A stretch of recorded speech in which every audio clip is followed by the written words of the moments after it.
हिंदू पुनर्जागरण। कैसे भारत की हिंदू सभ्यतागत बहुसंख्या अपनी पहचान और आत्मविश्वास को दोबारा स्थापित कर रही है। यह लेख रति अग्निहोत्री के द्वारा लिखा गया है। एक अधिक आत्मविश्वासी हिंदू समाज जो गर्व और स्पष्टता के साथ अपनी सांस्कृतिक सभ्यतागत पहचान व्यक्त कर रहा है, भारत की सभ्यतागत यात्रा में एक निर्णायक मोड़ का प्रतीक है। समुदाय अब औपनिवेशिक विकृतियों को चुनौती देकर सनातनी मूल्यों और राष्ट्रीय आकांक्षाओं पर केंद्रित आंदोलन विकसित कर रहा है। भारत में एक समय ऐसा था जब हिंदू होने का अर्थ ही अपनी पहचान को कमतर दिखाना मान लिया गया था। स्वयं को हमेशा सेक्युलर रूप में प्रस्तुत करना, अपनी धार्मिक सांस्कृतिक पहचान को दबाकर रखना और उसे केवल निजी दायरे तक सीमित रखना, भारतीय हिंदुओं के लिए यही आचरण सामाजिक रूप से स्वीकार्य समझा जाता था। अच्छा हिंदू वही माना जाता था जो शांत रहे, अपने समुदाय से जुड़े मुद्दों पर खुलकर न बोले और विशेष रूप से हिंदू विषयों पर पूर्णतः चुप्पी साधे रहे। स्पष्ट शब्दों में कहें तो आदर्श हिंदू वही समझा जाता था जो अपनी धार्मिक और सांस्कृतिक पहचान को गुप्त रखकर सार्वजनिक जीवन में किसी भी प्रकार के विवाद से दूरी बनाए रखे। विडंबना यह है कि यह चुप्पी तब भी बनी रही जब हिंदू मुद्दों को लगातार हाशिए पर धकेला गया, हिंदू विरोधी नफरत बढ़ती गई और समय समय पर हिंदुओं पर लक्षित हिंसा की घटनाएं सामने आती रहीं। धीरे धीरे समाज में सांस्कृतिक और सभ्यतागत विस्मृति की एक व्यापक प्रवृत्ति घर करती चली गई। पश्चिमी संस्कृति के महिमा मंडन और अपनी संस्कृति के प्रति उपेक्षा का भाव, जो कभी मैकॉले की विरासत था, स्वतंत्रता के बाद के नेहरूवादी दौर में एक सामान्य जीवन शैली में बदल गया। परंतु पिछले एक दशक से यह स्थिति बदलनी शुरू हुई है। भारत का हिंदू समाज आज एक गहन सांस्कृतिक और सभ्यतागत पुनर्जागरण का अनुभव कर रहा है। इसका प्रमाण अयोध्या राम मंदिर का निर्माण, संबल जैसे प्राचीन धरोहर स्थलों का पुनरुद्धार, धार्मिक पर्यटन की तीव्र वृद्धि और राष्ट्रीय राजनीति में हिंदू मुद्दों की बढ़ती प्रमुखता में स्पष्ट रूप से देखा जा सकता है। इस परिवर्तन का एक महत्वपूर्ण पहलू, जिसकी चर्चा अपेक्षाकृत कम हुई है, वह है अपने मुद्दों को खुले तौर पर उठाने का हिंदू समुदाय में विकसित हुआ नया आत्मविश्वास। धर्म संसदों, रैलियों, शांतिपूर्ण प्रदर्शनों और पूरे देश को सनातन पहचान के सूत्र में जोड़ने वाली विशाल पदयात्राओं में इस नवचेतना का स्पष्ट प्रतिबिंब दिखाई देता है। परंपरागत रूप से हिंदू समुदाय सार्वजनिक मंचों पर एक संगठित इकाई के रूप में शायद ही कभी उभरता था, लेकिन वर्तमान पुनरुत्थान इस पुराने पैटर्न को तोड़ते हुए एक ऐसे नवजागरण की ओर संकेत करता है जिसमें आज का हिंदू सार्वजनिक जीवन में अपनी बात रखने से नहीं कतराता। आगे के भागों में इसी विकसित होती सामूहिक हिंदू पहचान का विश्लेषण किया गया है। साथ ही इस बात पर भी विचार किया गया है कि यह परिवर्तन किस प्रकार उस वामोदारवादी नैरेटिव को चुनौती देता है जो लंबे समय से हिंदू विरोधी दृष्टिकोण को बढ़ावा देता रहा है। सर्वभारतीय हिंदू पहचान का निर्माण हिंदू धर्म लंबे समय से बाहरी आक्रमणों और वैचारिक विकृतियों का लक्ष्य रहा है। यूरोपीय उपनिवेशवाद और मिशनरी संस्थानों ने इंडोलॉजी के नाम पर हिंदू धर्म और उसकी शास्त्रीय परंपराओं को गलत रूप में प्रस्तुत करने की आधारशिला रखी। इसके बाद औपनिवेशिक काल में जाति संबंधी एक विभाजनकारी नैरेटिव गढ़ा गया, जिसने वर्ण व्यवस्था की मूल भावना को विकृत कर हिंदू समाज के भीतर गहरी दरारें उत्पन्न कर दी। स्वतंत्रता के बाद इन विकृतियों को सुधारने के बजाय दुर्भाग्यवश नेहरूवादी व्यवस्था ने उन्हें और सुदृढ़ किया। समय के साथ वामोदारवादी तंत्र सामाजिक संरचना में गहराई तक स्थापित हो गया, जिससे इन औपनिवेशिक विचारों को और अधिक फैलने का अवसर मिला और परिणामस्वरूप हिंदू समाज धीरे धीरे और भी खंडित होता चला गया। यद्यपि ये आंतरिक दरारें अभी पूरी तरह भर नहीं पाई हैं, समुदाय अब इन विकृत नैरेटिव्स को चुनौती देने लगा है और एक व्यापक सर्वभारतीय पहचान की दिशा में आगे बढ़ रहा है। देश भर के धर्मगुरु और आध्यात्मिक नेता इस जागरण में महत्वपूर्ण भूमिका निभा रहे हैं। पदयात्राओं और जनांदोलनों के माध्यम से वे हिंदू समाज को एक साझा मंच पर लाने का प्रयास कर रहे हैं। हाल ही में हिंदू आध्यात्मिक नेता पंडित धीरेंद्र कृष्ण शास्त्री, जिन्हें बागेश्वर धाम सरकार के रूप में भी जाना जाता है, ने अनेक संतों और आध्यात्मिक नेताओं के सहयोग से सनातन हिंदू एकता यात्रा का नेतृत्व किया। अपनी प्रकृति में यह एक विशिष्ट पहल थी, जो 7 नवंबर 2025 को दिल्ली के छतरपुर मंदिर परिसर से आरंभ होकर 16 नवंबर को वृंदावन के बाके बिहारी मंदिर में संपन्न हुई। 10 दिनों की इस पदयात्रा में देश भर से बड़ी संख्या में श्रद्धालु शामिल हुए और पंजीकरण की सुविधा सभी नागरिकों के लिए ऑनलाइन तथा ऑफलाइन दोनों माध्यमों से उपलब्ध कराई गई थी। आयोजकों के अनुसार इस यात्रा का मुख्य उद्देश्य सनातनियों के बीच एकता को सुदृढ़ करना और जाति, पंथ, आर्थिक स्थिति तथा अन्य सामाजिक विभाजनों से परे एक संगठित समुदाय बोध विकसित करना था। पंडित धीरेंद्र शास्त्री ने स्पष्ट किया कि यह यात्रा राजनीतिक नहीं, बल्कि पूर्णतः आध्यात्मिक स्वरूप की थी। उनके अनुसार 150 किलोमीटर की इस पदयात्रा का लक्ष्य भारत के 150 करोड़ नागरिकों तक एकता और समरसता का संदेश पहुंचाना था। यात्रा में जैसे जैसे हिंदू समाज के लोग बड़ी संख्या में शामिल होते गए, वातावरण जय श्री राम, भारत माता की जय और सनातन धर्म अमर रहे जैसे पावन नारों से गूंजता चला गया। मार्ग में विभिन्न स्थानों पर धार्मिक सभाओं और भजन कार्यक्रमों का आयोजन भी किया गया, जिससे संपूर्ण यात्रा का वातावरण आध्यात्मिक ऊर्जा और उत्साह से परिपूर्ण हो उठा। पंडित धीरेंद्र शास्त्री लगातार इस बात पर जोर देते आए हैं कि हिंदू समाज को बाहरी तौर पर थोपे गए जाति आधारित विभाजनों से आगे बढ़कर एक एकीकृत सनातनी पहचान अपनानी चाहिए। जुलाई 2025 में उन्होंने जातीय जनगणना करवाने के सरकारी फैसले की आलोचना की थी। उनका कहना था कि ऐसी प्रक्रिया राष्ट्रीय एकता को नुकसान पहुंचाती है। उन्होंने सुझाव दिया कि इस प्रकार की जनगणना का फोकस जाति के बजाय आर्थिक मानकों पर होना चाहिए, और यह भी कहा कि हिंदू समाज को जातिगत भेदभाव को खत्म करने की दिशा में सार्थक कदम उठाकर अपनी खुद की भीतरी चुनौतियों से लड़ना होगा। समकालीन भारत में हिंदू एकता का उल्लेख अब वर्जित नहीं रहा, भले ही वामउदारवादी समूह इसकी आलोचना जारी रखे। देश भर में समुदायाधारित पहलें तेजी से उभर रही हैं, जो हिंदू एकता के महत्व को सामने ला रही हैं। सनातन बोर्ड की मांगों से लेकर मंदिरों, धरोहरों और सामुदायिक अधिकारों की सुरक्षा पर महाकुंभ 2025 में उठे नए संकल्प, नवंबर 2024 में आध्यात्मिक गुरु देवकीनंदन ठाकुर द्वारा बुलाया गया धर्म संसद और राष्ट्रीय सनातन बोर्ड की बढ़ती मांग, इन सभी गतिविधियों का मिला जुला स्वरूप यह साफ संकेत देता है कि हिंदू मुद्दे अब एक संगठित हिंदू पहचान के ढांचे में व्यक्त होने लगे हैं।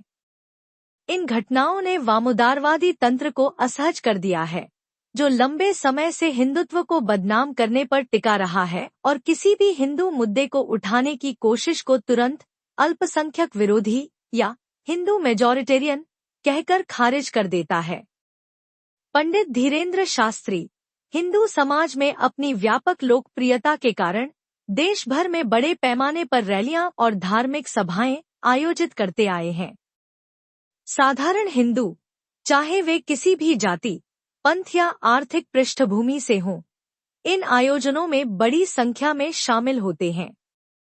पंडित धीरेंद्र शास्त्री की लोकप्रियता ने उन्हें वामउदारवादी समूहों का आसान निशाना भी बना दिया है, जो अक्सर उन्हें मोदी सरकार के कथित हिंदू मेजॉरिटेरियन एजेंडे का प्रतिनिधि बताने की कोशिश करते हैं। हिंदुत्व का सामान्यीकरण स्टॉप हिंदुद्वेषा ने अपने लेखों के माध्यम से यह बात विस्तार के साथ रेखांकित की है कि किस तरह वामउदारवादी तंत्र ने बड़े पैमाने पर हिंदुत्व को बदनाम करने और उसकी एक विकृत छवि प्रस्तुत करने की कोशिश की है। पश्चिमी विश्वविद्यालयों और वहां के विशिष्ट अकादमिक हलकों ने इस विमर्श को आगे बढ़ाने में अहम भूमिका निभाई है, जहां हिंदुत्व ही नहीं बल्कि हिंदू पहचान की साधारण से साधारण अभिव्यक्ति को भी संदेह और शत्रुता की दृष्टि से देखा जाता है। उत्तरी अमेरिका में बसे कुछ दक्षिण एशिया स्कॉलर एक्टिविस्टों द्वारा कथित तौर पर बनाई गई हिंदुत्व हैरासमेंट फील्ड मैनुअल नामक पूरी की पूरी एक वेबसाइट इसी सोच को मजबूत करती है। यह मंच खुले तौर पर हिंदू समुदाय के प्रति शत्रुता को बढ़ावा देता है और दावा करता है कि बीजेपी और आरएसएस संगठित हिंदुत्व उत्पीड़न के ढांचे का हिस्सा है। हिंदुत्व के इस घोर विकृतीकरण का दुष्परिणाम यह निकला कि हिंदू पहचान का कोई भी सार्वजनिक प्रदर्शन तुरंत फांसीवादी या अल्पसंख्यक विरोधी के तौर पर लेबल किया जाने लगा, जिसके कारण हिंदू समाज के मुद्दे सार्वजनिक विमर्श में हाशिए पर चले गए। लेकिन भारत में जारी सभ्यतागत पुनरुत्थान के बीच ये घिसी पिटी धारणाएं अब कमजोर पड़ रही हैं। भारत के हिंदू एक नए आत्मविश्वास के साथ सार्वजनिक स्थानों में अपनी पहचान और गर्व को दोबारा स्थापित कर रहे हैं। 2025 में अपनी स्थापना के 100 साल पूरे होने के अवसर पर आरएसएस पूरे देश में रैलियां आयोजित कर रहा है। इन रैलियों में स्वयंसेवक परंपरागत आरएसएस वेशभूषा पहनकर रूट मार्चों में शामिल होते हैं। इसके साथ ही संगठन की उपलब्धियों, कार्य संस्कृति और वैचारिक मूल्यों को सामने लाने के लिए सेमिनारों और कार्यशालाओं की श्रृंखला भी तय की गई है। उत्तर प्रदेश में ऐसे कई कार्यक्रम पहले ही हो चुके हैं और इस व्यापक संपर्क अभियान के पूरे राज्य के हजारों केंद्रों तक पहुंचने की उम्मीद है। आरएसएस के शताब्दी वर्ष में भारतीय सड़कों पर स्वयंसेवकों का गौरवपूर्ण मार्च अत्यंत महत्वपूर्ण सांकेतिक अर्थ रखता है। स्वतंत्रता के बाद लंबे समय तक आरएसएस को नजरअंदाज किया गया, बदनाम किया गया और कई बार संगठन को अमानवीय रूप में प्रस्तुत किया गया। इतिहास में इसे 3 अलग अलग अवसरों पर प्रतिबंधों का सामना करना पड़ा। 1948 में, उसके बाद 1975 की आपातकाल अवधि में और पुनः 1992 में। अंततः जुलाई 2024 में सरकारी कर्मचारियों के आरएसएस से जुड़ने पर लगी 44 वर्ष पुरानी रोक भी हटा दी गई। दशकों तक चले हिंदू विरोधी विमर्श ने ऐसी स्थिति बना दी थी कि सामान्य हिंदू भी आरएसएस जैसी संस्थाओं से दूरी बनाए रखते थे। हिंदू मूल्यों और सांस्कृतिक अभिव्यक्तियों को इस हद तक नकारात्मक रूप से पेश किया गया कि भारत के बड़े हिस्से में अंग्रेजी शिक्षित एलीट वर्ग किसी भी सार्वजनिक हिंदू पहचान, चाहे वह कांवड़ यात्रा हो, शोभा यात्राएं या आध्यात्मिक गुरुओं द्वारा आयोजित धर्म संसद को संदेह की नजर से देखने लगा। यद्यपि यह परिवर्तन क्रमिक है, लेकिन सार्वजनिक जीवन में हिंदुत्व और हिंदू पहचान के सामान्यीकरण की प्रक्रिया अब स्पष्ट रूप से प्रारंभ हो चुकी है। भारतीय नागरिक अपनी हिंदू पहचान को स्वीकारने और उसे सहज रूप से व्यक्त करने में पहले की तुलना में अधिक आत्मविश्वासी हो रहे हैं।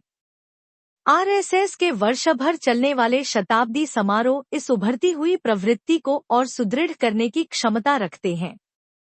संगठन ने एक व्यापक लक्ष्य घोषित किया है, देश के प्रत्येक राज्य के हर प्रशासनिक ब्लॉक तक पहुंचकर आत्मनिर्भरता, एकता और धार्मिक पुनर्जीवन का संदेश देश के सबसे दूरस्थ क्षेत्रों तक ले जाना।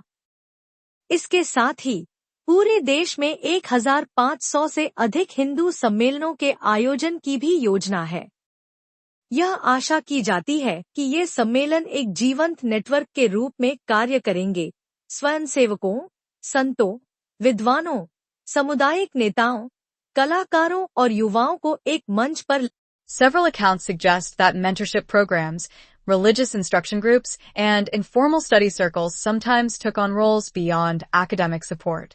Radicalization studies repeatedly note that identity-centric mentorship, where guidance is framed primarily around shared community, religious, or socio-political identity, can serve as a potent channel for ideological conditioning. In such settings, students may be exposed to grievance amplification, where real or perceived injustices are reinforced through selective historical or political narratives. Similarly, curated messaging may position the community as under siege, a framing that research identifies as central to the construction of defensive or retaliatory narratives in vulnerable youth populations. Over time, these narratives can contribute to the normalization of extremist thought, not through explicit instruction, but through gradual shifts in worldview, reinforced by peer validation and mentor authority. This mirrors findings from studies on Islamist, far-right, and separatist radicalization across universities in the UK, France, and Indonesia, where identity-centric mentorship emerged as a consistent early-stage driver of ideological alignment. Residential spaces further complicate this landscape. The network of university hostels, trust-managed rental. ये न सिर्फ हिंदू समुदाय बल्कि समूचे भारतवासियों को उन मुद्दों को समझने का अवसर देती हैं, जो हिंदू राष्ट्र की व्यापक अवधारणा से जुड़े हैं। सनातन हिंदू एकता पदयात्रा 2025 ने 7 प्रमुख मुद्दों पर फोकस रखा है। समाज में सद्भाव बढ़ाना और जातिगत भेदभाव खत्म करना, भारत को हिंदू राष्ट्र बनाना, लव जिहाद और अवैध धर्मांतरण पर रोक, मां यमुना नदी की स्वच्छता सुनिश्चित करना, ब्रज धाम को मांस और शराब मुक्त क्षेत्र बनाना, गौ माता को राष्ट्र माता घोषित करना, श्री कृष्ण जन्मभूमि पर भव्य मंदिर का निर्माण। इन मुद्दों में से कई बातें हिंदू आध्यात्मिक नेता अलग अलग मंचों पर लंबे समय से उठाते रहे हैं, लेकिन जब ये सभी मांगे एक सर्वभारतीय पदयात्रा के तहत एक साथ सामने आती हैं और स्थानीय मीडिया भी उन्हें मजबूती से कवरेज देता है, तो इनकी पहुंच कई गुना बढ़ जाती है। इससे व्यापक हिंदू समाज इन मुद्दों से अधिक गहराई से Units and informal shared accommodations forms a crucial element of AFU's overall risk profile. Security analyses of radicalization hotspots note that semi-private living spaces associated with educational institutions often become meeting points where students can gather outside formal oversight. Such spaces may also function as logistical safe zones, providing privacy for discussions, planning, or external coordination that may not occur within monitored campus areas. Because these residences fall into a gray zone, neither fully supervised by university administration nor entirely independent, they can serve as discrete operational environments.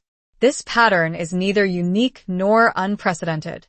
Similar dynamics have been documented in case studies from German technical universities, Malaysian religious colleges, and certain North African student movements, where radical grooming or recruitment has been observed to thrive in campus-adjacent residential areas. The combination of social bonding, lack of monitoring, and a sense of shared identity creates an environment conducive to the formation of tightly knit ideological clusters. Regulatory red flags as indicators of deeper problems. The issuance of a NAC show cause notice to Al Falah University in 2025, following allegations that the institution had publicly claimed accreditation it did not actually possess, represents a significant breach of regulatory integrity.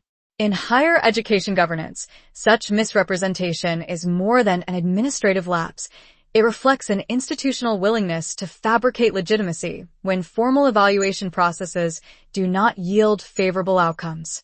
This tendency suggests a weak compliance culture, where adherence to statutory norms is secondary to preserving public perception.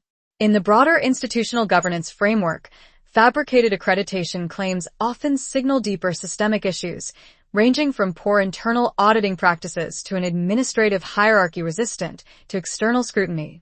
A second major indicator of governance fragility emerged with the suspension of AFU's membership in the Association of Indian Universities, AIU, में शामिल रही, और यह बढ़ती लोकप्रियता वामोदारवादी तंत्र के उस लंबे समय से चले जा रहे हिंदू विरोधी नैरेटिव्स पर एक वास्तविक और प्रतीकात्मक चोट है, जो राम जन्मभूमि आंदोलन और व्यापक रूप से हिंदू धर्म को विकृत रूप में प्रस्तुत करने की कोशिश करते रहे हैं। वैश्विक स्तर पर हिंदू मुद्दों की पैकेजिंग स्टॉप हिंदू द्वेषा के एक पूर्व लेख में हमने इस बात पर चर्चा की थी कि हिंदू समुदाय को अपने मुद्दों को अधिक प्रभावी ढंग से सामने रखने और एक ऐसा नैरेटिव तंत्र बनाने की आवश्यकता है, जो वैश्विक मंचों पर हिंदुओं की आवाज को मजबूती से पहुंचाए। जन समर्थन और सार्वजनिक प्रदर्शन के माध्यम से हिंदू चिंताओं को उजागर करना आज के नैरेटिव संघर्ष का एक अहम हिस्सा बन चुका है। सनातन हिंदू एकता पदयात्रा इसी दिशा में उठाया गया एक महत्वपूर्ण कदम प्रतीत होती है। भले ही मुख्यधारा का पश्चिमी मीडिया अब भी हिंदू मुद्दों को हाशिए पर डालने या उनकी नकारात्मक छवि बनाने की प्रवृत्ति रखता है, लेकिन बागेश्वर धाम सरकार की सनातन हिंदू एकता यात्रा को मिली मजबूत स्थानीय मीडिया कवरेज ने एक सकारात्मक संकेत दिया है। इस यात्रा में कई चर्चित सार्वजनिक हस्तियों ने भी हिस्सा लिया, जिनमें पहलवान द ग्रेट खली, पूर्व भारतीय क्रिकेटर शिखर धवन और भारतीय क्रिकेटर उमेश यादव भी शामिल थे। इससे पहले भी धीरेन्द्र शास्त्री ने नवंबर 2024 में एक ऐसी ही पदयात्रा निकाली थी, जिसमें बॉलीवुड की कई जानी मानी हस्तियां भी शामिल हुई थी।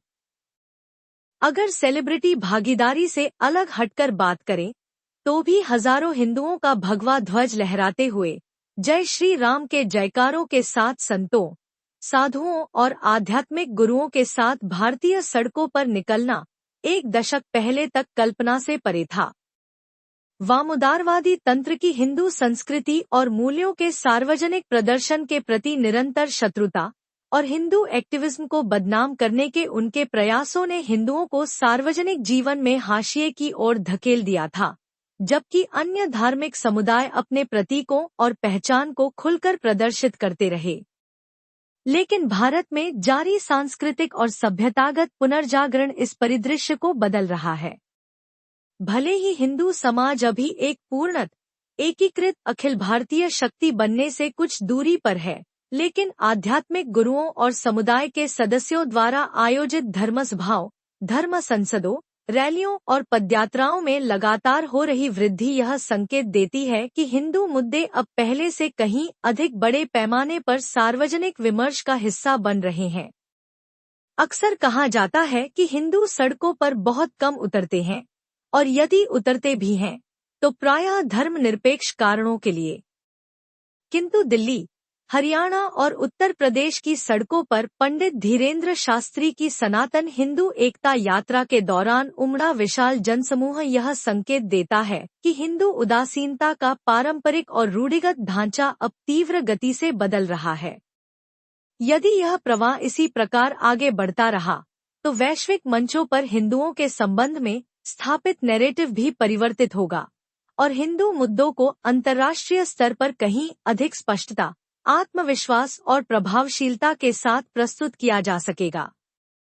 निष्कर्ष, वामोदारवादी तंत्र द्वारा लंबे समय से किया जाने वाला हिंदुत्व का दानवीकरण दरअसल हिंदू एक्टिविज्म और हिंदू अधिकारों की मुखर पैरवी के प्रति उसकी पुरानी चिढ़ से ही जुड़ा हुआ है। हिंदुओं को एक पिक्चर पोस्टकार्ड, आज्ञाकारी व शांतिप्रिय समुदाय के तौर पर तभी स्वीकार किया जाता है जब वे सेक्युलर मुखौटा ओढ़े रहें, अपने मुद्दों को पीछे रखें और अपनी सांस्कृतिक व सभ्यतागत पहचान को निजी दायरे से बाहर न आने दें। लेकिन जैसे ही हिंदू अपनी परंपराओं को खुले में अपनाना शुरू करते हैं, सार्वजनिक स्थानों पर अपनी पहचान खुलकर व्यक्त करते हैं और अपने मुद्दों को साफ साफ सामने रखते हैं, उन्हें तुरंत अत्याचारी और दमनकारी करार दे दिया जाता है। लंबे समय तक भारत के हिंदू समाज ने भी अनजाने में इस प्रवृत्ति को बढ़ावा दिया, अपनी सार्वजनिक पहचान को छिपाकर और अपनी सभ्यतागत व सांस्कृतिक चिंताओं को मुख्यधारा की बहस से बाहर रखकर। मगर आज भारत में चल रहे सभ्यतागत पुनरुत्थान के दौर में हिंदू संस्कृति का गर्वपूर्ण सामाजिक प्रदर्शन और समुदाय के मुद्दों पर सामूहिक आवाज उठाना अब कोई वर्जित बात नहीं रह गई है। समाज अपनी सनातनी पहचान को एक नए आत्मविश्वास के साथ अपनाते हुए उस धार्मिक सार्वजनिक जीवन को धीरे धीरे पुनर्जीवित कर रहा है, जो लंबे समय से धुंधला पड़ गया था।